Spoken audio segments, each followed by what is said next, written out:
시청자 여러분 안녕하십니까. 신통방통 윤태현입니다. 자, 어제는 아카데미 시상식 관계로 저희가 하루 쉬었습니다. 저희가 하루 쉬는 사이에 문재인 대통령과 윤석열 당선인이 대선 19일 만에 회동을 가졌습니다. 그동안 날카로운 신경전을 거쳤고 그리고 우여곡절 끝에 2시간 51분이라는 역대 최장 시간 만남을 가졌지만 뾰족한 합의점은 없었던 것 같습니다. 회동에 배석했던 장제원 당선인 비서실장은 껄끄러운 의제는 피했고 흉금을 터놓고 옛날 이야기를 했고 술을 한두 잔 마시면서 화기애애한 분위기 속에서 서로 존중하면서 이야기했다 이렇게 밝혔습니다만 이럴 거면 진작 만나지 왜 19일 동안 국민들 피곤하게 했을까 싶기도 합니다. 그러면서 각종 현안에 대해서는 실무 협의를 더 이어가기로 했다고 덧붙였습니다. 결과적으로 아무것도 합의한 게 없다고 봐야 하는 것 아닌가 하는 생각도 드는데 잠시 후에 전문가들과 이야기해보겠습니다. 자, 화요일 신통방통 광고 후에 시작하겠습니다. 잠시만 기다려주십시오. 네, 신통방통 시작하겠습니다. 자, 첫 소식 어제 회동 이야기를 좀 해보겠습니다. 문재인 대통령과 윤석열 당선인이 드디어 만났습니다. 선거 19일 만이었는데 역대 가장 늦은 신구 권력 간의 만남이었지만 만남 시간은 그만큼 또 역대로 가장 길었습니다. 두 사람의 만남 어떤 모습이었는지 영상으로 확인하겠습니다.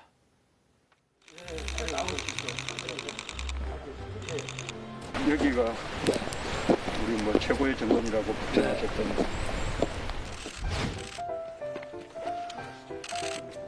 지금 이제 미화꽃이 피었고요. 네. 여기 산수유가 정말 아름답습니다. 항상 봄과 같은 곳. 네. 뭐 이런 네. 아마 뭐 국민들이 편안하기를 바라는 네. 그런 마음. 아유 정말 저게 지금 무슨 꽃인지 모르겠어요. 산수유. 산수유군요. 청와대에 이런 이제 네. 전통 한옥 건물이 없기 때문에 네. 여러모로 좀 상징적인 네. 뭐가 있습니다. 또 그렇습니다. 좋은 마당과 함께 어울려 있어서 여러 가지 행사에 안으로 그럼 되죠? 예, 이러시죠.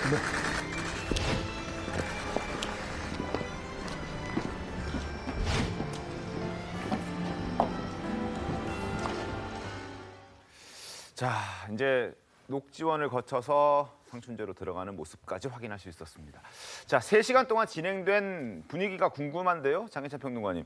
어땠다고 합니까? 일단 화기애애했다고 하는데 정말 화기애애한 거 맞습니까? 네, 지금 영상 보시는 것도 네. 굉장히 분위기가 좋아 보이고요. 네. 그 이전에 많은 언론에서 뭐 신구 권력 갈등이다, 인사권을 놓고 첨예하게 대립한다 이런 네. 이야기가 나왔지만 사실 가장 언론에서 많이 관심을 가지고 있던 감사위원 선임 문제가 감사원 내부의 유권 해석으로 어느 정도 결론이 지어진 이후에 그렇죠. 이 회동이 성사되었기 때문에 네. 민감한 현안에 대한 이야기보다는 이제 원론적으로 국정 운영을 함께 잘 해나가야 된다. 그리고 당은 경쟁을 하지만 이 대통령끼리는 네. 국정 운영의 노하우를 서로 전수해주는 관계가 되어야 한다는 또 의미심장한 이야기도 나왔다고 합니다. 네. 장제원 당선인 비서실장이 어제 회동 이후에 추가적으로 기자분들에게 브리핑을 했는데요. 네. 그 과정에서 답변한 내용을 봐도 민감한 현안에 대해서 실무적으로 뭐 이걸 언제까지 한다. 어떻게 추진한다 이런 이야기가 있었던 것이 아니라 네. 좀 국정 운영 전반에 대해서 폭넓게 이야기하는 그런 시간이었다고 전해지고 있습니다. 알겠습니다.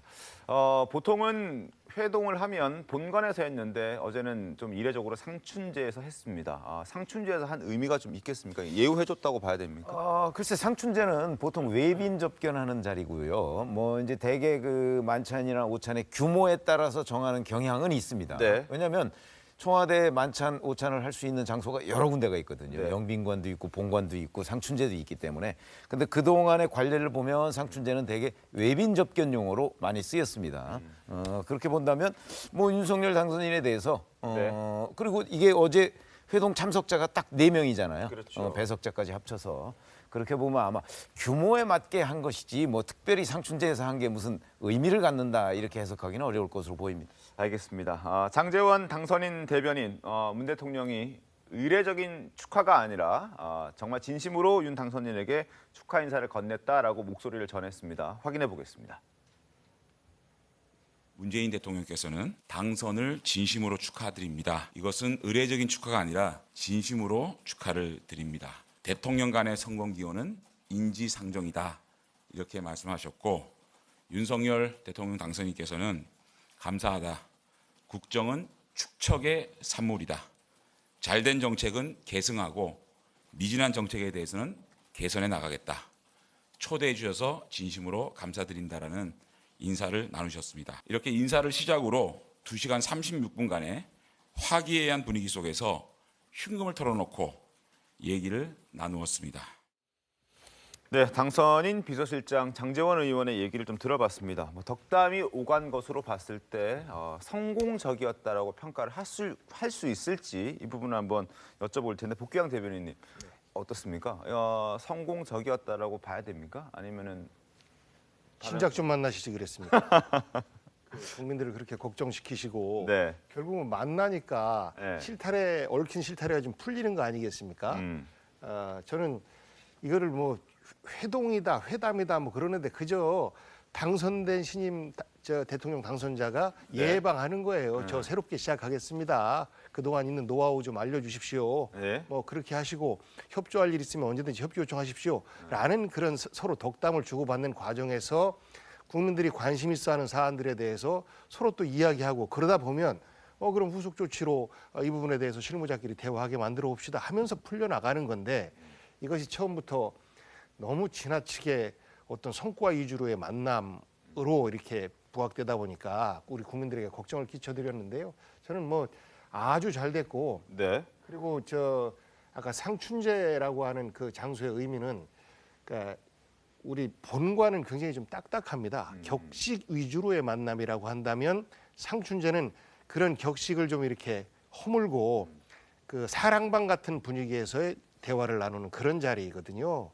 그래서 굉장히 존중과 더불어서 외빈이 올 때는 한국의 문화, 한옥식으로 만들어진 건물이 저거니까 그러면서 저 자리에서 이제 편안하게 이야기를 하면서 깊이 있는 내용까지도 서로 뭐 나눌 수 있도록 하는 그런 자리인데 아마 그 농담 한마디 하면 우리 문 대통령께서는 소주를 좋아하세요. 네. 그 또 우리 당선자께서는 폭탄주를 좋아하신다고. 근데 어제 술은 와인이라고 그래서 아마 두 분이 술 입맛이 안 맞아서 술은 많이 안 드셨을 것 같습니다. 한두 잔 마셨다는 보도가 나왔으니까. 알겠습니다. 어쨌든 뭐 술을 마시기 위해서 만난 자리는 아니니까 어쨌든 뭐 와인을 준비를 하지 않았나 싶습니다. 두 사람은 3시간 가까이 이야기를 했습니다. 과연 3시간 동안 무슨 이야기를 어떻게 했는지가 궁금한데 일단 장제원 당선인 비서실장은 두 사람이 과거 인연을 중심으로 이야기를 풀어나갔다라고 설명을 하고 있습니다. 목소리 한번 확인해 보겠습니다. 그야말로 흉금 없이 과거의 인연 그런 것들을 주제로 두 분께서 화기애애하게 대화를 나누셨습니다. 두 분께서 서로 좀 아쉬웠던 부분에 대해서 이야기를 나누셨는지. 아니요. 그러한 아쉬움에 대한 얘기는 전혀 없었고요. 두 분이 과거의 인연이 많으시잖아요. 그 과거의 인연에 대해서 얘기를 하면서 어떤 의견의 차이 같은 것은 제가 느끼지 못했습니다. 과거에 대한 소회를 혹시 나눈 게 있을지 오늘. 그런 얘기도 서로 소회도 나누셨고요. 과거의 인연으로 이야기를 풀어나갔다. 두 사람의 인연은 사실 처음은 굉장히 좋았습니다. 문재인 정부에서 윤 당선인은 서울중앙지검장에 이어서 검찰총장까지 고속 승진을 했었죠. 당시 모습 잠깐 보겠습니다. 서울중앙지검 검사장 윤석열, 현 대전고검 검사. 가장 중요한 현안은 역시 국정농단 사건에 대한 수사, 그 점을 확실하게 해낼 수 있는 책임자라고 그렇게 판단했습니다. 우리 이제 윤 총장님은 이 권력형 비리에 대해서 정말 권력에 휘둘리지 않고 또 권력의 눈치도 보지 않고 그런 자세를 앞으로도 계속해서 끝까지 조금 지켜주십사 하는 것입니다. 늘 어떤 원칙에 그 입각해서 마음을 비우고 이렇게 한 발 한 발 걸어 나가겠습니다. 이랬던 두 사람의 관계는 조국 사태를 이후로 인연에서 악연으로 이제 바뀌기 시작합니다. 화면 보겠습니다. 저는 조국 법무부 장관과 윤석열 검찰총장의 환상적인 조합에 의한 검찰 개혁을 희망했습니다. 꿈 같은 희망이 되고 말았습니다. 제가 조국 전 장관하고 개인적으로 친밀하지는 않습니다만은 어찌됐든 이 수사를 해야 되는지 말아야 되는지에 대해서 저 개인적으로는 저도 인간이기 때문에 굉장한 고민을 했습니다. 이제부터의 과제는 윤석열 총장이 아닌 다른 어느 누가 총장이 되더라도 흔들리지 않는 공정한 반부패 시스템을 만들어 정착시키는 것이라고 생각합니다. 박 장관님께서 압수수색 당일날 저를 좀 보자고 해서 사퇴를 하신다면 좀 조용해져 가지고 저희도 좀 일 처리하는데 재량과 룸이 좀 생기지 않겠나 싶습니다 하는 저 자신도 굉장히 사실 그때 힘들고 어려웠습니다. 자, 결국 윤석열 당선인은 검찰총장을 중도 사임하고 그리고 민주당과 정반대인 국민의힘 대선 후보로 당선이 되어서 어제 또 당선인과 대통령의 신분으로 두 사람을 만나기 시작했습니다. 그러면서 후보 시절 적폐 수사를 언급하면서 청와대가 또 각을 세우기도 했었죠. 화면 보겠습니다. 자, 집권 시 전 정권 적폐 수사 할 것인가? 해야죠, 돼야죠. 다만 대통령은 관여를 안 하겠다. 문정부 초기에 한 수사도 정치 보복 아닌 원칙대로 한 것 아니겠느냐. 다음 정부가 비리와 불법에 대해서 수사를 하면 그게 꼭 보복이라고 표현이 되어야 하는가? 라고 얘기까지 했었죠. 목소리도 확인해 보겠습니다. 문재인 대통령은 오늘 오전 참모회의에서 다음과 같이 말씀하였습니다. 중앙지검장, 검찰총장 재직대에는 이 정부의 적폐를 있는데도 못 본 척 했다는 말인가? 아니면 없는 적폐를 기획사정으로 만들어내겠다는 것인가 대답해야 한다. 그리고 현 정부를 근거 없이 적폐 수사의 대상, 불법으로 몬 것에 대해 강력한 분노를 표하며 사과를 요구한다.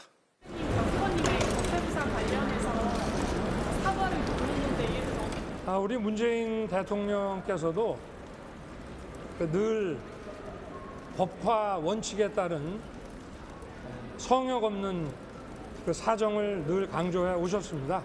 저 윤석열의 사전에 정치 보복이라는 단어는 없습니다. 후보님께서 생각하시는 문재인 정권의 대표적인 실패가 뭐라고 생각하시는지? 그래서 오늘은 그 얘기를 좀 제가 안 하는 게 좋을 것 같아요. 서영주 대변인님, 네네. 지난 5년 동안 이렇게 좋았던 시절도 있었고 안 좋았던 시절도 있었는데 어제 만나서 과거 인연에 대해서 얘기를 했다고 장제원 비서실장이 밝혔습니다.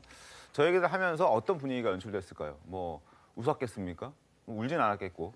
뭐 표정 관리는 했겠죠. 그런 데에서 뭐 인상을 썼을 리는 없고 어제는 전체적으로 화기애애한 부분, 허심탄회한 부분, 그리고 조금은 긴장감이 심적으로 있었겠죠. 근데 뭐 표정이나 이런 뭐 갈등을 연출한 부분은 없었다고 보고요. 근데 내심 제가 보기에는 좀 불편한 부분도 있지 않았을까. 좀 인연이 기구하잖아요. 네. 문재인 정부에서 고속 승진을 통해서 결국에는 검찰총장까지 갔고 그걸 발판으로 해서 본인의 어떤 정치적 입지를 또 조국 장관이라는 그분을 통해서 또 대립각을 세우면서 핍박받는 뭐 검찰총장, 현 정부의 어떤 뭐 법과 원칙에 따라서 본인을 핍박하기 때문에 내가 살아나게 나는 현 정부에 핍박받았다. 그걸 가지고 뛰쳐나와서 국민의힘에 됐다. 국민의힘에서 당선인 신분까지 돼서 어제 만났으니 서로 간에 저는 그래요. 만감은 교차할 것 같아요. 웃어도. 근데 저는 그렇습니다. 한 가지 좀 지금 국민들이 우려스러워하는 게 저런 부분이에요. 그래서 정치 보복 부분. 혹시나 이게 적폐는 현 정부뿐만 아니라 과거 정부도 그렇고 앞으로 새로운 정부에서도 늘 있기 마련입니다. 그거는 법과 원칙에 따라서 제거를 하고 시스템에서 뭐 해소를 해야 될 부분이죠. 그런데 문제가 됐던 건 선거 기간에 문재인 정부를 지칭해서 문재인 정부의 적폐에 대해서 수사를 하겠다. 이게 문제가 됐던 거죠. 그러니까 문재인 정부뿐만 아니라 새로운 정부가 와도 이 적폐에 대해서는 철저하게 법과 원칙에 따라서 수사를 하겠다 하면 큰 문제가 없는데 그 지칭했다는 부분들이 좀 그게 본심인지 아니면 어떻게 오해를 불러일으킬 수 있는 말이었는지 이 부분을 좀 지켜보지만 앞으로 국민들이 어떤 행여라도 정치보복으로 문재인 정부에 대해서 뭐 파헤치고 거기에 대해서 단죄를 하고 이런 게 과도하게 이루어지면 국민들께서 좀 하지 않을까. 예, 가만히 있지는 않을 수도 있다. 뭐 그런 생각이 들더라고요. 예. 글쎄, 뭐 잘 아시다시피 윤석열 정부는 문재인 정부를 이어받는 겁니다. 그렇죠? 네. 문재인 정부는 박근혜 정부를 이어받았죠. 네. 그런데 그 박근혜 정부에 대한 이른바 적폐 그 네. 수사를 윤석열 서울중앙지검장이 주도적으로 했습니다. 그거는 그 직책에 갔다면 누구든지 해야 될 일이었어요. 네. 그렇게 보고. 그럼 그것도 정치 보복이냐? 그거는 문재인 정부가 그게 정치 보복이 아니라고 계속 주장을 했던 거 아니겠습니까? 그렇게 따지면 윤석열 정부 초기에 바로 직전 정부인 문재인 정부의 적폐를 청산하는 문제, 그것도 정치 보복이 될 수가 없는 거예요. 문재인 정부의 초기 논리에 따르면. 네. 그렇죠? 그러나 우리가 이런 거 생각해 보시면 됩니다. 박근혜 정부에 관한 적폐를 수사한다고 했을 때 네. 박근혜 정부는 그거를 정치 보복이라고 얘기를 했고 이명박 전 대통령도 정치 보복이라고 얘기를 했습니다. 그러면 아마 5월 10일 날 윤석열 이제 당선인이 그 대통령에 취임하면 그때 만약에 검찰이 이제 이런저런 수사를 하지 않겠습니까? 네. 그 수사를 할 때 문재인 정부는 또 그걸 정치 보복이라고 얘기를 할 거예요. 이건 뭐 거의 공식처럼 돼 있어요. 그러면 이제 국민들은 자, 저게 정치 보복이냐 아니면 적폐 수사냐 하는 걸 국민들이 판가름하지 않겠습니까? 저는 그렇게 봅니다.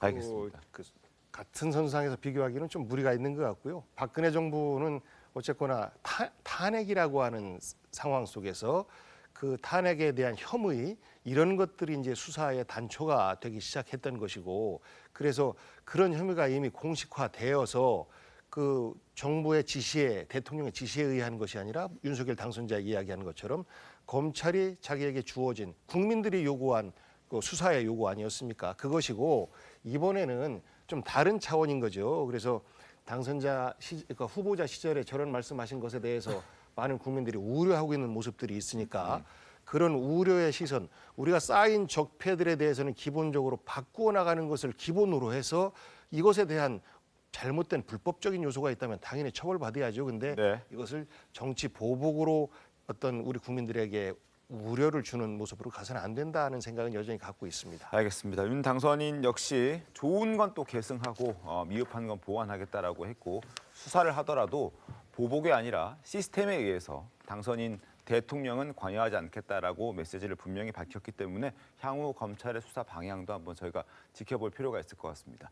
그리고 이번 만남에서 관심을 가졌던 부분들이 꽤 있습니다. 용산 집무실 이전 문제라든지 아니면은 MB 사면 문제라든지 인사 문제라든지 여러 것들이 있었는데 일단 문 대통령은 집무실 이전에 대해서는 좀 긍정적인 메시지를 내놨습니다. 일단 차기 정부의 몫이다라고 얘기를 하면서 예산은 면밀히 따져서 협조하겠다 이렇게 말했습니다. 목소리 들어보겠습니다. 자연스럽게 대통령 집무실 용산 이전에 대한 얘기가 나왔고 문재인 대통령께서는 대통령 집무실 이전 지역에 대한 판단은 차기 정부의 몫이라고 생각한다. 지금 정부는 정확한 이전 계획에 따른 예산을 면밀히 살펴 협조하겠다. 이렇게 말씀하셨습니다. 절차적인 구체적인 얘기는 하지 않으셨고 이제 취임식 전에 그 실제로 좀 집무실 이전도 가능할 거라고 좀 보시는지. 글쎄 그 문제는 이제 두 분께서 시기까지 가능하다 안 하다라는 말씀은 없으셨고요. 자, 면밀히 따져서 협조하겠다라고 얘기합니다. 바로 협조하겠다는 것도 아니고 일단은 따져보겠다. 뭔가를 고민을 해보겠다는 얘기고 오늘 국무회의가 있는데 여기에 이제 안건으로 올라가진 않습니다. 그래서 혹시 조금 더 미루려는 의도가 있는 것 아니냐는 해석도 할 수 있는 그런 상황인데요. 장희찬 평론가님께서는 저 얘기 듣고 어떤 생각 좀 가지셨습니까? 그래도 큰 틀에서 원론적인 공감대를 두 분이 이루신 것으로 보이기 때문에 네. 이 대통령 집무실 이전 문제를 놓고 다소 염려되는 시선으로 전국을 바라봤던 국민들의 불안을 해소하기에는 충분한 이야기가 아닌가 싶습니다. 어쨌든 이전하는 데는 긍정적이기 때문에 그건 이제 차기 정부의 몫이니까 이 인수위 측이나 당선인 측의 판단에 맡기겠다는 뜻으로 해석이 되고요. 다만 뭐 그렇다고 해서 실무적으로 언제까지 예비비 의결이 국무회의 테이블에 올라간다 안 한다 이런 말이 나온 것은 아니거든요. 좀 면밀히 검토해보겠다고 했으니까 이제 국무회의 차원에서 예비비를 의결해 줄 수 있는 예산 기준인지 아닌지를 어느 정도 자체 검토한 후에 뭐 4월 안에는 조금 더 전향적인 소식이 들려오지 않을까 조심스럽게 추측해볼 수 있을 것 같습니다. 4월 안에는 그래도 기대를 해볼 수 있지 않을까라는 의견을 좀 주셨는데 서영주 대변인은 어떻습니까? 근데 원칙적으로요. 네. 저기 문재인 정부에서 새 정부가 용산으로 이전하는 걸 반대한 적은 없습니다. 이전하시는데 시기와 절차를 충분히 고려해서 급히 옮기지만 말아달라 이런 얘기를 했던 것이죠. 그래서 이런 거는 기본적인 입장을 다시 재확인한 부분이고 예비비도 그렇습니다. 면밀하게 검토를 하겠다는 것은 예비비 중에 여기에 필요한 자원들을 어느 정도 되는지 그리고 어떤 게 집행 가능한지 그런 부분에서 저는 제가 보면 긍정적으로 검토하는 좀 성격 같고요. 그런데 저는 말씀드리지만 예비비를 집행하더라도요. 지금 5월 10일에 용산으로 이전해서 직무를 보기에는 물리적으로 현실적으로 굉장히 어렵다. 예, 그렇게 말씀드리고 그럼 통유동 시대가 일단은 불가피할 것 같은데 윤석열 당선인 입장에서는 오늘 한 언론 보도를 보니까 내심 인수위 측에서는 오늘 국무회의 테이블에 예비비 안건이 올라가는 걸 좀 바랬다라는 보도도 있던데요. 저는 그랬을 것 같아요. 네. 그러니까 이제 월요일 날 저녁 만찬으로 잡았던 거 아니겠어요. 그런데 그 면밀히 검토해서라는 부분이 면밀히 검토하는 게 과연 며칠간의 검토를 얘기하는 거냐 이런 걸 가지고서 서로 이제 의견과 기대가 좀 다를 수가 있다고 생각을 합니다. 그렇게 보면 사실 그 오늘 못하면 이제 다음 주 화요일 날 또 해야 되잖아요. 근데 이제 그 아마 성의를 보인다면 제가 보건대는 중간에 임시국무회의를 할 수도 있잖아요. 아마 그런 정도로 성의를 보여주지 않을까. 왜냐하면 어제 만찬의 취지가 그렇습니다. 뭐 차기 정부의 몫이죠. 물론 대통령 집무실을 옮기는 문제. 그거는 이제 차기 정부가 알아서 하는데 그러면 자꾸 우리 문재인 정부한테 협조 안 한다 소리는 하지 않도록 그러려면 이걸 너무 오래 끌어도 문제가 되는 거 아니겠습니까? 그러니까 아마 적절한 정도의 시간에 그리고 뭔가 성의 표시를 해주는 듯한 그런 느낌을 갖도록 하면 제가 보건대는 아마 3월 내도 가능하지 않을까 이렇게 생각을 합니다. 알겠습니다. 그리고 또 하나 궁금했던 것 바로 이명박 전 대통령의 사면 이야기입니다. 일단 장제원 당선인 비서실장은 일절 거론되지 않았다라고 이야기를 하고 있습니다. 목소리 듣고 이야기 이어갑니다. 혹시 이명박 전 대통령 사면에 대해서도 대화가 오갔는지 궁금합니다. 오늘 사면 문제에 대해서 일체 거론이 없었습니다. 일절 거론 없었다라고 말합니다. 그런데 정말 거론이 없었는지 아니면은 있었지만 뭔가 예민한 문제여서 그리고 대통령의 고유 권한이기 때문에 당선인 비서실장 입장에서 얘기할 수 없었던 것인지 궁금해지는데 복경 대변인께서는 3시간 동안 얘기하면서 과연 정말 저 얘기가 없었을까요? 워낙 예민한 주제이기 때문에 서로 말씀을 꺼내기가 어려웠을 것 같습니다. 꺼낸다라고 하면 이제 윤 당선자께서 먼저 꺼내야 되는 건데 이게 사실 내용적으로 보면 윤 당선자는 취임해서 이명박 대통령을 첫 번째로 사면을 해준다라는 정치적 부담이 굉장히 큽니다. 그래서 이 제 부담을 좀 덜어주십시오라는 말씀이거든 어찌 보면요. 그런데 문 대통령께서는 저는 박근혜 대통령 사면을 하는 그런 정치적 부담까지 내가 졌으니 그 다음 문제는 차기 대통령께서 판단하셔야 되는 거 아니겠습니까? 이런 속 말씀 속에서의 긴장 관계가 있는 거예요. 정치권도 마찬가지고. 근데 이 긴장을 유발할 수 있는 대화를 어느 누가 꺼냈을까? 저는 만약 그런 거를 꺼내서 입장이 다른 것이 확인이 되면 그 자리가 갑자기 불편해지지 않습니까? 그래서 사실 윤 당선자께서는 꺼내고 싶어도 좀 이렇게 좀 눌러놓지 않았을까. 그런 것들이 대화의 기술이기도 하고 저 어렵게 성사된 저 만남의 성과를 만들어가는 것이기도 하고 그런 거 아니겠나 이렇게 추측해 봅니다. 어떻습니까? 사실은 어제 만남에서 처음에 이제 청와대 측이나 또는 당선인 측에서 말한 것처럼 구체적인 의제나 뭐 이 대화 내용에 대해서는 정하지 않고 국민들께 빨리 두 분이 만나는 모습 보여드리기 위해서 회동이 주말 사이에 급성사됐다고 알려지고 있잖아요.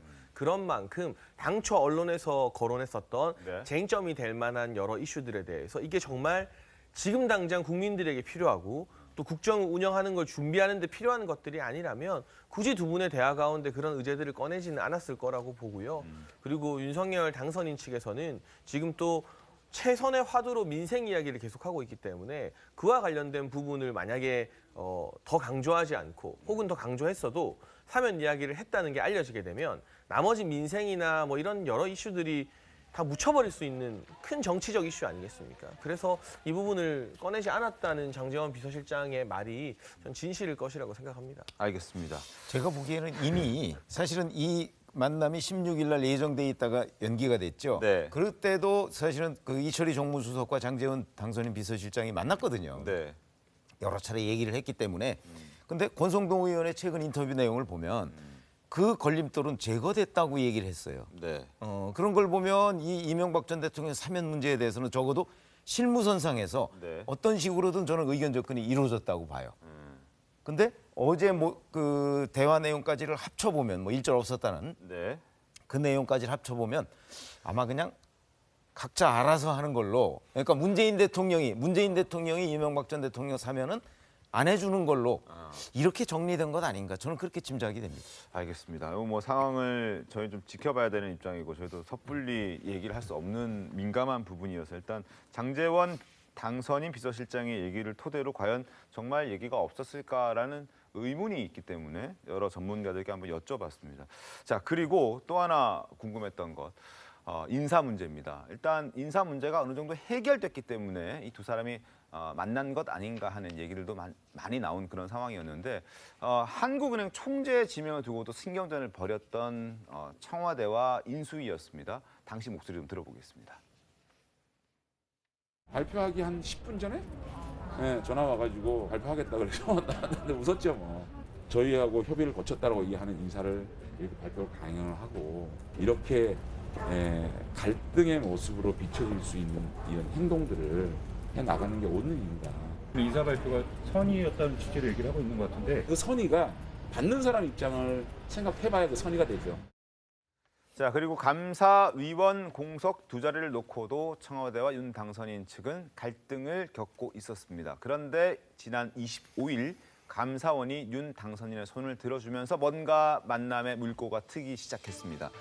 자, 정치적 중립성이나 관련된 논란이나 의심이 있을 수 있는 상황에서는 재청권을 행사하는 것이 적절한지 의문이다. 결국 감사원장이 재청권을 행사하지 않겠다. 청와대와 인수위의 협의를 거치지 않는 한 그 조건이 이루어지지 않으면 재청권을 행사하지 않겠다라고 얘기를 하면서 윤 당선인 측에게 조금 유리한 유권 해석을 내놨습니다. 그래서 뭔가 상황이 정리가 됐다는 평가가 있었고 이번에 회동이 급격히 이루어질 수 있었다. 급물살을 탄 거라고 볼 수 있는데 여기에 대해서도 일단은 말이 없습니다. 장제원 당선인 비서실장의 얘기로는 확인할 수가 없는데 어느 정도 정리가 됐다라고 봐야 되겠죠, 세훈 대변인님? 어느 정도 이제 인사 문제는 좀 정리가 된 것 같아요. 네. 감사원 부분 좀 말씀을 드리면 정치적 중립성을 고려하면서 재청권을 포기한 거는 저는 감사원이 새로운 정부의 눈치를 본 부분이 크다.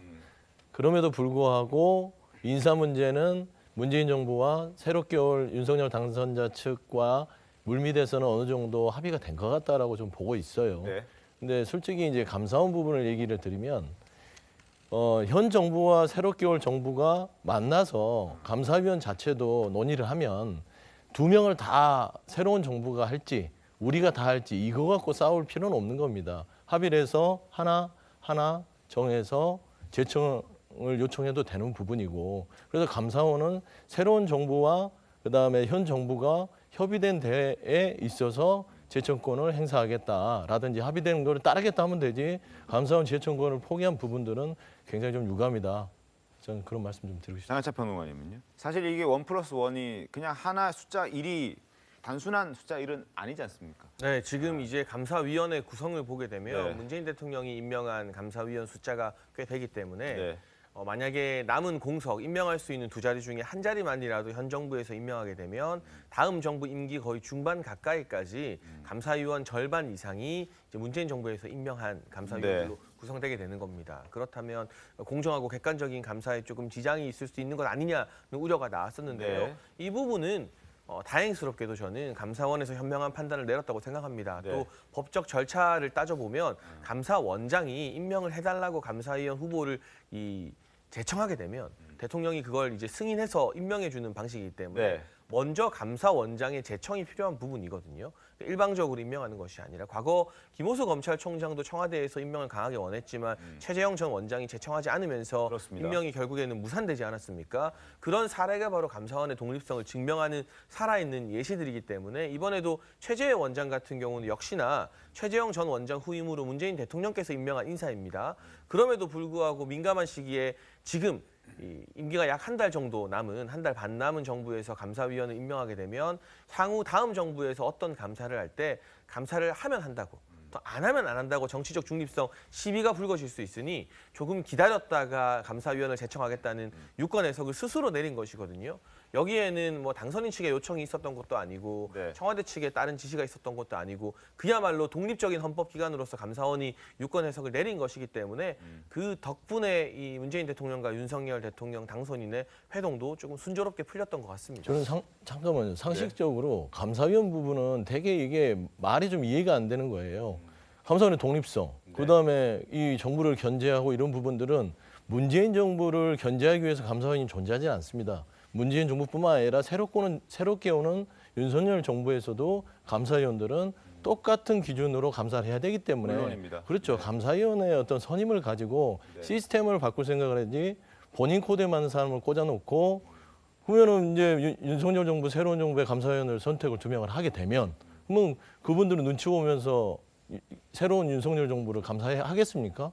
그런 어떤 전제를 깔고 인사에 논박을 하면 안 된다. 저는 그런 말씀 좀 드리고 싶습니다. 알겠습니다. 짧게 제 말씀드리면 이 부분에서 보면 현 감사원장도 문재인 정부에서 임명했기 때문에 친문 아니냐 이렇게 분류가 됐었는데 이 결단을 보면 아니다, 중립적이다라는 것이 확인이 된 것이고 그리고 이런 인사 갈등이 사실 민망한 갈등인데 결국은 감사위원은 정치적으로 중립적인 인사를 선임할 때 국민들이 동의하겠구나라는 어떤 교훈을 준 이런 과정 아니었나 싶습니다. 알겠습니다. 감사위원 7분들이 다 정치적 중립성을 위반한다라고 얘기를 하는 건 아니고 아무래도 그분들은 정치적 중립성을 지키려고 노력할 건데 정치권에서는 다소 유불리를 따지는 과정에서 이런 일들이 벌어지는 것 같습니다. 한번 상황을 좀 지켜보겠습니다.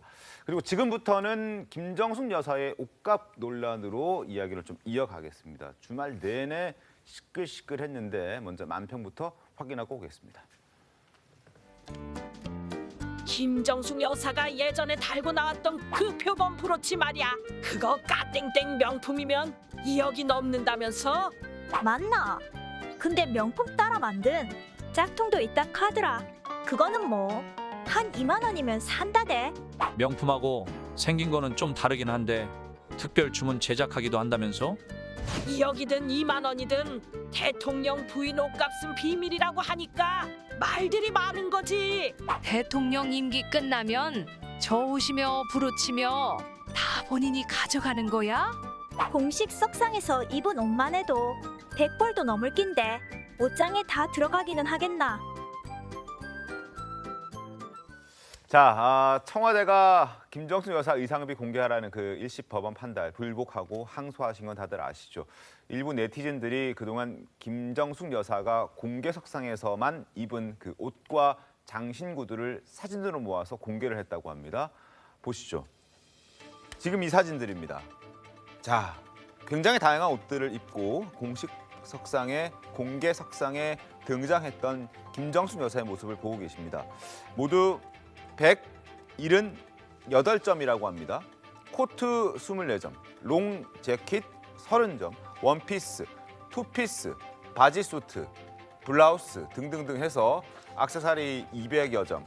이렇게 해서 굉장히 많은 옷들을, 의상을 구입하고 액세서리를 구입했다. 그래서 과연 이 돈은 어디서 난 것이냐 이런 얘기가 등장하기 시작한 겁니다. 그래서 의상비 공개를 청구했고 항소하자 네티즌들이 반박성 사진과 내용들을 올리기 시작했습니다. 근데 옷값 논란 굉장히 오래됐습니다. 최근에 벌어진 건 아니지 않습니까? 아니 원래는 사실은 그 문재인 정부가 출범하기 전에 박근혜 전 대통령의 옷값, 의상비 뭐 이런 논란을 민주당에서 제기한 적이 있어요. 그러다 보니까 이제 문재인 정부 출범 직후부터 이게 문제가 되기 시작해서 2018년 6월 달이니까 이때 이제 한국납사자연맹에서 전면 공개를 촉구했거든요. 2018년 6월이면 문재인 정부 출범한 지 1년 정도밖에 지나지 않은 때예요. 그렇습니다. 그리고 나서 이제 2019년 3월 달에 바로 행정소송에 들어가서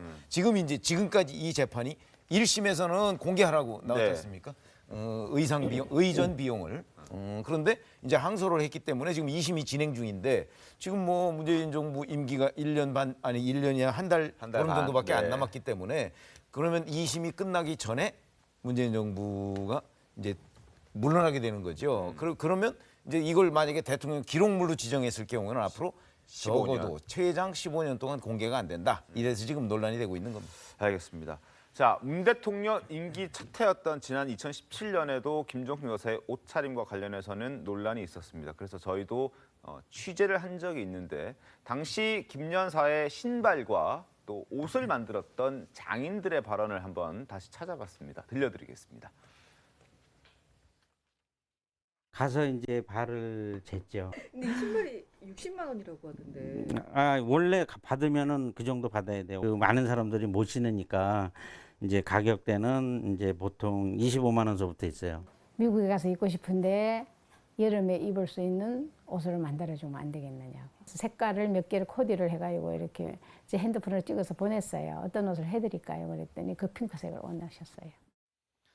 자, 당시에 신발과 또 누빔 옷을 만들어줬던 그 장인들의 목소리 한번 들어봤습니다. 일단 신발은 뭐 한 9켤레 구두를 당시 주문했다라고 취재가 되어 있고, 그리고 누빔 옷 같은 경우에는 또 여러 벌 했다라고 얘기가 되어 있습니다. 그런데 이제 저건 과거의 일이고, 최근에 불거진 것은 여러 가지 의상과 함께 다양한 브로치, 화려한 브로치의 모습도 논란이 되고 있습니다. 자, 화면 보시면요. 지금 이 옷은 이제 명품 코트를 얘기하는 것이고, 또 하나 명품 회사가 만든 브로치가 있습니다. 바로 이 화려한 브로치. 왼쪽 어깨에 저게 표범인지 뭔지는 잘 모르겠습니다만 어쨌든 저런 게 있다고 하는데 저 가격이 장인철 평론가는 2억 정도가 된다라고 해서 또 논란이 되고 있는 것 같던데요. 저게 이제 진품이면 그렇고요. 가품이면 뭐 만 얼마짜리도 있다고 하는데 진가품 여부에 대해서는 뭐 답변을 받을 수 없는 상황으로 보이고요. 저는 뭐 김정숙 여사의 이 액세서리나 옷과 관련된 비용, 뭐 이게 네티즌들이 추산한 것들이 있더라고요. 이런 문제를 하나하나 따지기보다 좀 원론적인 의문을 제시하고 싶습니다. 이를테면 외국이나 해외 선진국을 보면요. 정치 자금 같은 경우도 받는 것에 대해서는 굉장히 관대한 편입니다. 문제는 그걸 쓸 때 어디에 썼느냐에 대해서 투명성을 확보하는 데 온 사회와 언론이 심혈을 기울인다는 측면이죠. 미국이나 영국 같은 경우 보면 정치 자금 받을 때 특히 미국 대선에서는요. 백만장자들 막 파티 초대해서 한 번에 얼마의 거액을 정치 후원금으로 받느냐가 보도가 될 정도예요. 그런데 쓰는 데 있어서 특히 또 유럽의 여러 선진국들이 이 정치 자금을 집행하는 데 있어서 영수증 하나하나 다 첨부하도록 되어 있거든요. 그리고 앞서 말씀드린 미국 같은 경우도 영부인의 의상비를 뭐 백악관의 특활비로 따로 제공하는 그런 법률적 제도는 존재하지 않고 있습니다. 그런 차원에서 보면 우리가 단순히 이제 떠나가는 문재인 정부의 특활비, 청와대 특활비가 어떻게 쌓였느냐, 사용되었느냐, 이걸 단순히 김정숙 여사의 옷값 문제 하나로 치환해서 막 공격하고 비판하고 정쟁하는 데서 그쳐야 될 일이 아니라 우리나라의 정치 자금이나 특활비가 과연 얼마나 투명하게 쓰이고 있는지, 국민들에게 이 다 세금인 거잖아요. 국민들에게 납세자에게 이 사용 내역들이 얼마나 공개하고 있는지에 대해서 원론적인 점검이 필요한 것 같고 국가 안보나 보안을 위해서 꼭 필요한 부분이 아니라면 청와대 특활비뿐만이 아니라 정치권에서 사용되는 모든 업무 추진비나 특활비 같은 경우는 가급적 투명하게 공개되는 방향으로 좀 건설적인 논의와 토론이 정치권에서 있었으면 좋겠습니다. 어떻습니까? 좀 답답하고 아쉬운 부분인데요. 이제 박근혜 전 대통령 그 의상과 관련해서도 어쨌거나 망신주기식 보도와 뭐 공격 이런 것들이 있었습니다만 그것이 수사 대상까지는 포함이 안 됐지 않습니까? 그러니까 그동안의 관행이었고, 그리고 기본적으로 국가의 대표로서 외국에 나갈 때 그에 맞는 의상들 이런 것들에 대해서는 개인 김정숙이라는 분이 입고 싶어서 입은 옷이 아니고 국가의 필요에 의해서 그러한 의상들이 필요했기 때문에 만들어진 것이기 때문에 그것에 대해서 국가의 예산으로 지출되는 것은 당연하고 그러한 몫에 기본적인 예산이 주어져 있습니다. 그것이 이제 일반 관리비 항목으로 돼 있든지 간에 품위 유지비로 돼 있든 간에 돼 있어서 다만 이제 이것을 좀 과하다라는 측면에 있어서는 정치권에서 반성을 해야 되는 부분이고, 그리고 저는 문재인 대통령의 성정상 이런 문제에 대해서 그냥 슬쩍 숨기고 넘어갈 거라고는 보지 않습니다. 그러니까 퇴임 직전에 이 부분에 대해서는 국민 여러분들께 명확하게 이러한 경로로 되어 있고 어떻게 해결할 겁니다. 라는 것을 말씀드릴 것 같고, 브로치 같은 경우에 사실 그 까르띠에 코리아 까르띠에에서도 없다고 그랬지 브랜드 이름 말씀 않습니까? 안 하셔도 뭐 이런 그 브로치라고 하는 카테고리 제품은 우리는 취급하지 않습니다라고 했던 것이고 추측을 해보면 그러니까 저런 부분은 우리 저 수제로 해서 수공으로 만드는 분들 있지 않습니까? 네. 그런 작품을 이렇게 그 구입했던 거 아닌가 이렇게 이제 추측이 되는데 말씀하신 것처럼 특활비 영역에서 이거를 썼다라고 하면 어떻게 썼는지에 대한 어떤 확인은 하기 좀 어려울 텐데 그러니까 특활비 전체를 없애야 되느냐 줄여야 되느냐 이 문제가 여전히 반복이 되고 있어요. 노무현 정부 시절에 청와대 특활비를 대폭 줄였고 네. 그리고 국회 특활비는 90% 이상을 날렸고 그러니까 검찰 특활비도 또 있지 않습니까? 네. 제일 많아요. 그러니까 이런 부분에 대해서 필요한 부분과 그렇지 않은 부분에 대한 정치적인 불필요한 논쟁을 그만할 수 있게끔 좀 성숙한 결과를 도출해내는 이런 계기로 삼아야 되지 인신공격식, 망신주기식 이것은 우리 정치의 후진성을 보여주고 있는 것이다라는 생각을 합니다. 알겠습니다. 그 C사에 2억 원인 호가하는 그 브로치와 관련해서 그게 가품이냐 진품이냐는 얘기도 있지만 한 지지자의 목소리를 또 들으면 그걸 따로 제작해서 좀 저렴한 가격으로 제작해서 선물했다라고 주장하는 사람도 있어서 이 부분은 좀 저희가 한번 진위 여부를 한번 따져보도록 하겠습니다. 추후에라도. 자, 그리고 어제 청와대 관계자는 이 김정숙 여사의 옷값과 관련해서 이런 말을 했다고 합니다. 확인해 보시죠. 김정숙 여사의 옷값은 특수활동비, 특별활동비에서 지출되지 않았다. 그래서 공개할 내역이 없는 것이다 라고 얘기를 했고요. 그리고 오늘 아침 김어준 씨도 자신의 라디오 프로그램에서 지금 이와 관련해서 언급을 한 게 있습니다. 들어보겠습니다. 서민민생대책위원회라는 단체는 어제 김정숙 여사가 담당자에게 특활비로 고가의 의류, 장신구 등을 구매토록 강요했다며 김 여사를 서울 경찰청에 고발했습니다. 박근혜 정부 말기 특활비로 의류 등을 구입했던 건은 워낙 크게 문제가 됐던 사안이라 문재인 정부는 출범 초기부터 김 여사의 의류 등은 예외 없이 김 여사 개인 카드로 그러니까 사비로 구매하는 걸로 원칙을 세워뒀습니다. 특활비가 사용됐다는 최소한의 근거라도 제시해야 하는 거죠. 당장 당선자가 검찰총장 시절 쓴 147억의 특활비도 공개 안 했지 않습니까? 자, 김정숙 여사의 이 의상비가 이렇게 논란이 되는 건 과거 민주당이 박근혜 전 대통령의 의상비 문제를 제기하면서 비판했던 그러한 민주당이 이번에 정권을 잡았기 때문이 아닐까 싶습니다. 자, 과거 목소리 한번 들어보겠습니다. 그 3년 동안 133벌의 각기 다른 여성 정장을 입었습니다. 300만 원을 적용하여 계산한다면 옷값은 3억 9,900만 원으로 치솟는다. 그리 검소한 액수는 아니다. 자, 이렇게 비판을 했던 민주당이 정권을 잡았는데 검소한 액수는 아니다라고 비판했던 이러한 상황에서 정말 검소하지 않은 그런 오해를 받을 만한 굉장히 많은 의상과 또 액세서리를 구매한 것으로 보여지는 지금 보시는 저런 사진들이 공개가 되니까 이거 또한 내로남불이다라는 비판이 나오는 겁니다. 그러니까 진성준 의원이 제기하고 이렇게 가지고 있는 거하고 지금 저 네티즌들이 찾아낸 거하고 똑같죠, 그림이. 네. 다만 이제 박근혜 대통령이냐 아니면 김정숙 여사냐 이것만 다른 겁니다.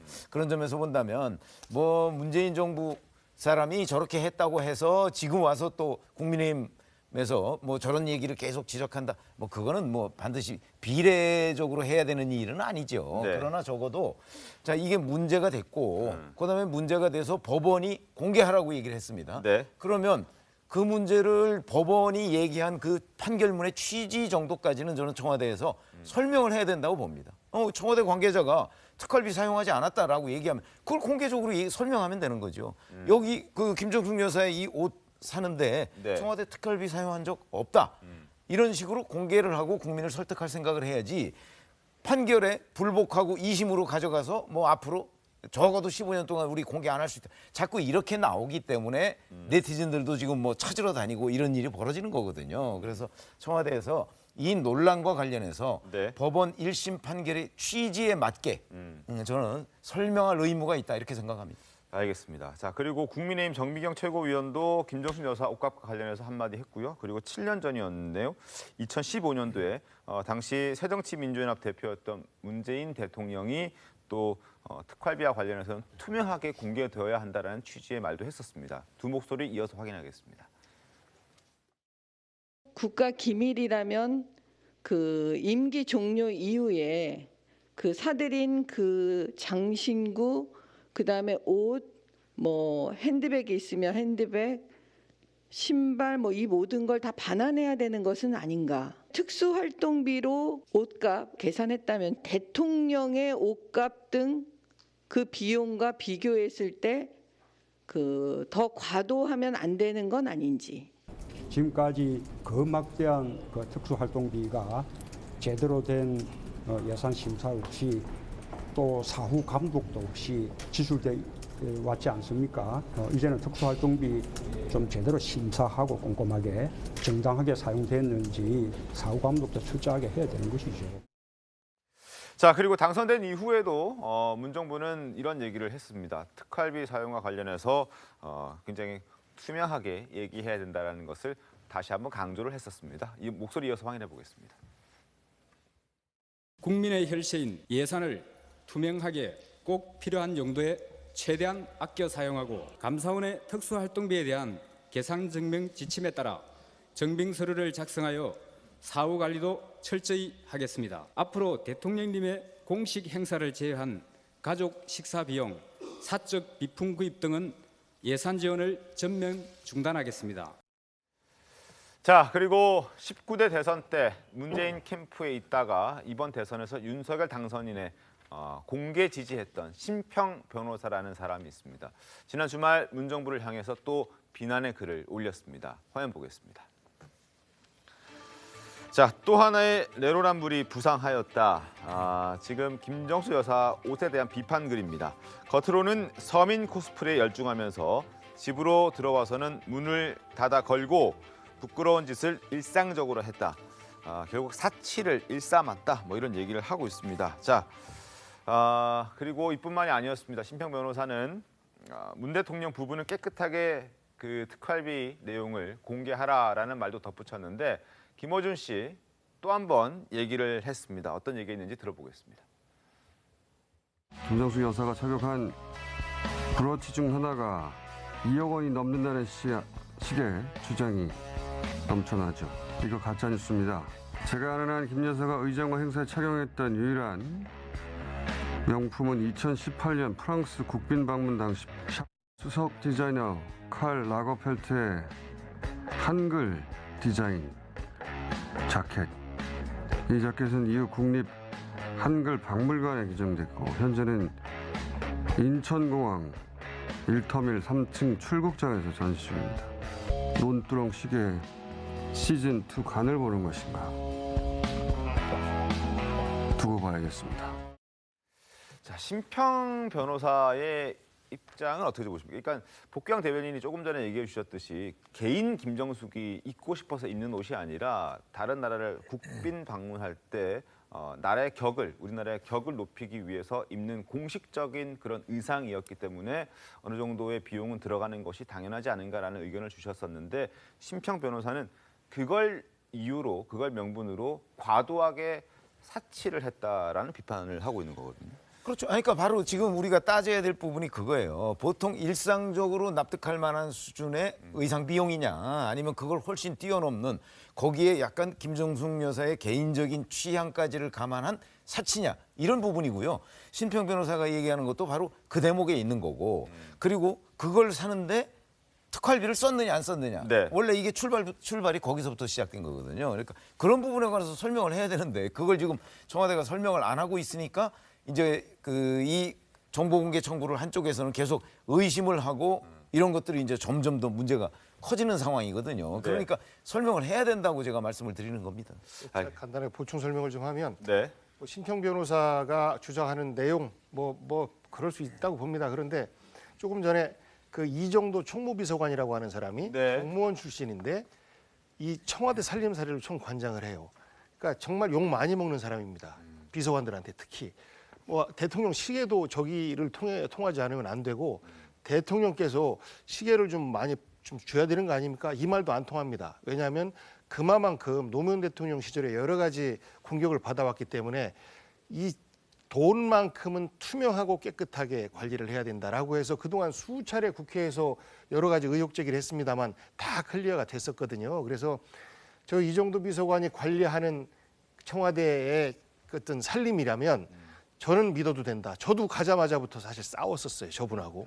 왜냐하면 이제 원외 지역위원장들하고의 어떤 그 시계 문제나 이런 부분도 워낙 깐깐하게 하고 그러니까 문재인 대통령께서 살림살이는 그렇게 하는 게 맞습니다 하고 신뢰하고 맡기는 겁니다. 전 저분의 그 관리 능력으로 볼 때 문제가 없을 거다라고 믿습니다. 알겠습니다. 저분이 설명하면 되겠네요.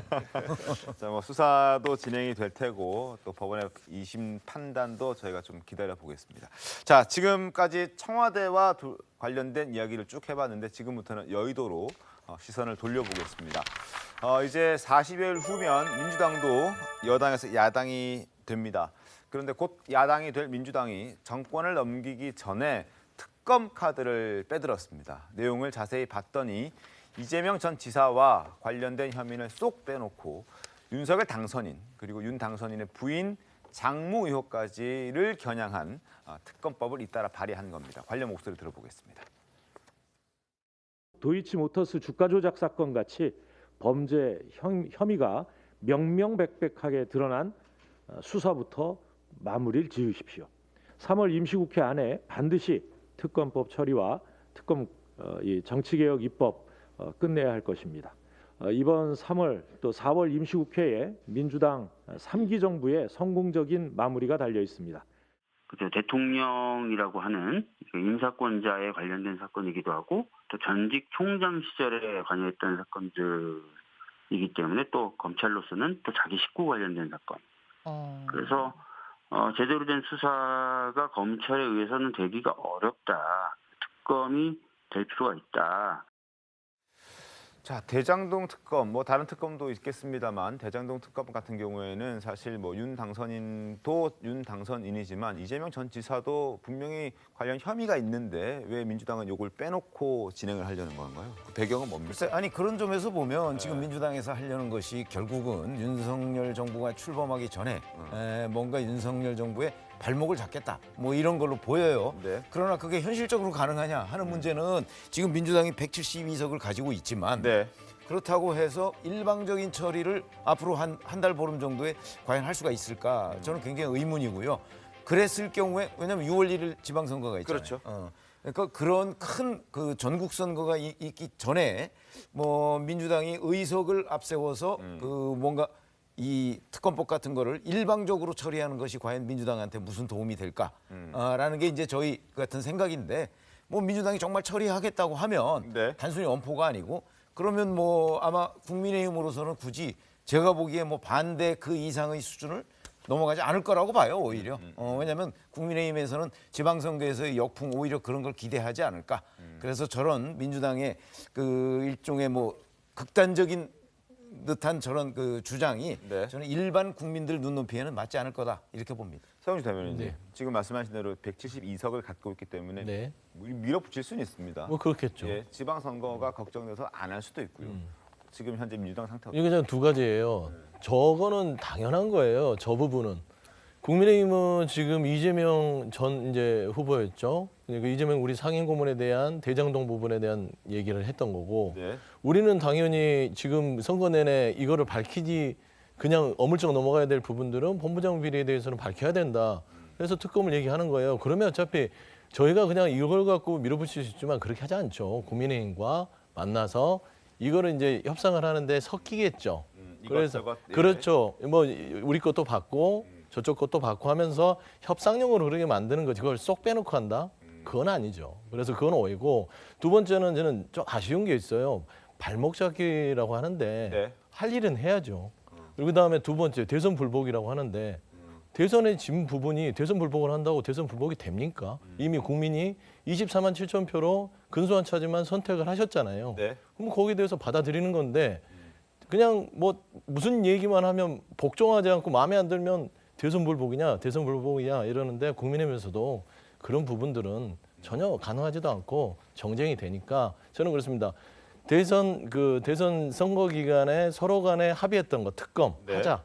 대장동 특검이든 본부장 특검이든 하자고 했으면 그걸 명명백백하게 국민 앞에 밝히는 자체가 스스로 새로운 정부에 클리어하게 시작할 수 있는 출발점이 된다. 저는 그런 말씀 좀 드리고 싶습니다. 알겠습니다. 자, 윤호중 비대위원장, 박주민 전 최고위원 그리고 많은 민주당 의원들이 일단은 특검을 통과시키겠다는 의지가 강합니다만 당내에 이런 의견만 갖고 있는 의원들만 있는 건 또 아닙니다. 자, 조웅천 의원의 목소리 한번 들어보겠습니다. 윤호중 비대위원장이 이른바 검수한 바 검찰개혁 마무리 짓겠다. 윤 대통령 임기 안에. 임기가 이제 50일 남았습니다. 네네. 5년 내내 지금 하겠다고 했는데 50일 내에 그게 과연 어떻게 할 것이며 가능하겠습니까? 지방선거 앞두고 단독 강행을 했다가 민심이 어떻게 반응할 건지 그러면 지방선거는 어떻게 치르자고 하는 건지 검수한 박이 맞느냐 그러냐를 떠나가지고요. 그건 뭐 더 이상 평가하지 않겠습니다. 알겠습니다. 자, 그리고 국민의힘에서는 절대 다수 의석을 흉기로 사용하고 있다. 이런 의견까지 나오고 있습니다. 국민의힘 입장도 이어서 확인하겠습니다. 민심의 준화한 심판을 받았던 민주당이 자성은커녕 억지를 덕지덕지 덧붙인 특검 법안을 2건이나 다시 제출했습니다. 대선 기간 동안 반복했던 터무니없는 의혹의 재탕, 삼탕을 반복하면서 어떻게든 새 정부 출발에서부터 발목 잡아보겠다는 저희란 의도라는 사실을 삼척동자도 알 것입니다. 자, 이제 국회에서 어떻게 협의가 이루어질지 기다려보겠습니다. 그리고 최근 검찰은 문재인 정부와 관련된 산업부 블랙리스트 의혹에 대해서 강제 수사에 돌입했다는 소식이 전해졌습니다. 민주당이 또 반발하고 나섰는데 사실상 종결된 사건을 왜 다시 끄집어내냐 이렇게 반발을 하고 있는 겁니다. 목소리 확인하겠습니다. 서울 동부지검이 국민이 납득하지 못할 산자부 압수수색을 벌였습니다. 사실상 종결 수준에 접어들었던 사건을 검찰이 대선이 끝났다고 이렇게 기다렸다는 듯이 다시 끄집어냈습니다. 아무런 추가 물증이나 정황도 없습니다. 달라진 것이라곤 정치 보복을 공언해왔던 윤석열 후보가 당선됐다는 점 이것 하나밖에 없습니다. 3년이 지나서 갑자기 이제 강제 수사 들어가는 거 그리고 정권 교체기와 맞물려서 이 수사를 하는 것을 보면 좀 눈치를 보는 것 아닌가라는 인상을 지우기는 어려워요. 자, 장혜찬 평론가님, 저 주장들에 대해서는 어떻게 보십니까? 일단은 윤호중 비대위원장께 여쭤보고 싶은 게 좀 생기는데 아무런 추가 물증이나 정황이 없다는 거 어떻게 아시는지 검찰이 물증이 있는지 추가 정황이 있는지는 검찰 수사 관계자 아니면 모르는 거잖아요. 그리고 그런 내용을 정치권에 공유해서도 안 되는 거고 어떤 근거를 가지고 물증이나 정황 없이 추가 수사를 한다고 국민들 앞에서 단언하실 수 있는지 이게 오히려 맞다고 해도 그럼 검찰의 정보가 공유된 것이고 이 거대 여당 대표에게 아직까지 여당이죠. 아니라고 한다면 추측성 발언으로 좀 국민 여론을 조금 불안하게 만드시는 게 아닌가 싶어서 우려가 되는 측면이고요. 수사와 관련해서는 혐의가 있으면 누구든 수사하는 것이 우리나라의 공정한 시스템 아니겠습니까? 이 부분에 대해서 굳이 막 정치적 평가나 여러 가지 정치적인 해석을 덧붙이는 것 자체가 이 수사라는 시스템을 정치가 흔드는 일이 될 수 있기 때문에 이건 수사 결과가 나올 때까지 좀 지켜봐야 될 것 같고요. 그리고 검찰은 언제나 압수수색이나 뭐 중요한 부처 수사를 할 때 그에 걸맞은 결과, 그러니까 혐의점이 명백하다는 점을 발견하지 못하면 무리하게 수사를 했다는 책임을 져야 되는 위험성을 늘 또 수사기관이 안고 있는 것입니다. 그 부분에 대해서 검찰이 어느 정도 책임질 증거나 또는 추가적인 진술 이런 것들이 나왔기 때문에 수사에 들어간 게 아닐까 정도로만 추측할 수 있을 것 같습니다. 이게 3년 동안 묵혀놨다가 다시 꺼내들은 건데, 그러니까 검찰의 핑계는 김은혜 전 환경부 장관 사건을 보고 나서 시작을 했다라고 하는데 이미 끝난 지도 오래됐고요. 그리고 1심 정도 판결이 났을 때 시작해도 안 늦었습니다. 그런데 이것을 당선되고 나서 곧바로 첫 번째로 시작한다라고 하니까 검찰을 중심으로 한 정치 보복이 시작되는 것이다 라고 오해를 사기에 충분한, 검찰이 소신이 없는 거죠. 그러니까 판결 결과를 보고 나서 하겠다라고 하는 것은 이것이 범죄인지 아닌지 본인들도 헷갈리는 건이었었다라는 거잖아요. 근데 이거 보니까 대법까지 유죄가 나니까 이제는 시작해야지라고 하는 것은 스스로 검찰의 그 법 해석 능력에 대해서 얼마나 무능한가라는 것을 보여주는 것이고, 그리고 또 지금 이 시점에서 하는 것이 그러니까 새로운 정보와의 코드 맞추기. 검찰총장도 사실 그 검찰총장 출신이 대통령이다 보니까 여러 가지 생각을 바꾸는 말은 하지 않습니까? 저는 코드 맞추기 충성 경쟁이 시작된 것 아닌가라는 국민들의 우려에 대해서 저는 고려하면서 수사를 했어야 된다라는 말씀드립니다. 짤막하게 말씀드리면 3년여 전에 이게 국민의힘 전신인 자유한국당이 고발한 사건인데 그 고발할 당시에 매우 구체적으로 고발했어요. 근데 그거를 3년 동안 수사를 못하게 막았던 거예요. 누가? 현재의 친정권 검사들이. 그걸 지금 정상화하는 겁니다. 자, 그래서 어제 그때 검찰총장으로 윤석열 당선자 계셨는데 검찰 중앙지검장. 이 내용들이 처음 보도된 건 어제 조선일보 보도였습니다. 일단은 저거 말씀 중에 김은혜 환경부 장관이라고 말씀하셨는데 김은경 전 환경부 장관이었고, 그리고 조선일보 보도를 보면은 동부지검에서 이 수사를 하고 있는데 3년여 동안 동부지검장들이 친여 성향의 검사장들이었다. 그래서 수사를 못 하고 있었다. 이번에야 이제 정권이 바뀌는 이 분위기에서 수사를 하게 됐다라는 보도가 있었고, 실제 저희 TV조선도 단독 보도한 내용을 보면은 산자부 산하의 기관장들의 어떤 진술이 있습니다. 임기가 1년에서 혹은 2년이나 남아 있었는데 사퇴를 하게 되는 그런 상황들이 있어서 아마 수사가 다시 진행된 것 같습니다. 진짜 별게 없다면 수사를 하더라도 나올 게 없겠죠. 결과를 좀 기다려 보겠습니다. 자, 잠시 뒤에 돌아오겠습니다. 네, 오늘 준비한 신통방통 여기까지입니다. 내일 더 신통하게 돌아오겠습니다. 고맙습니다.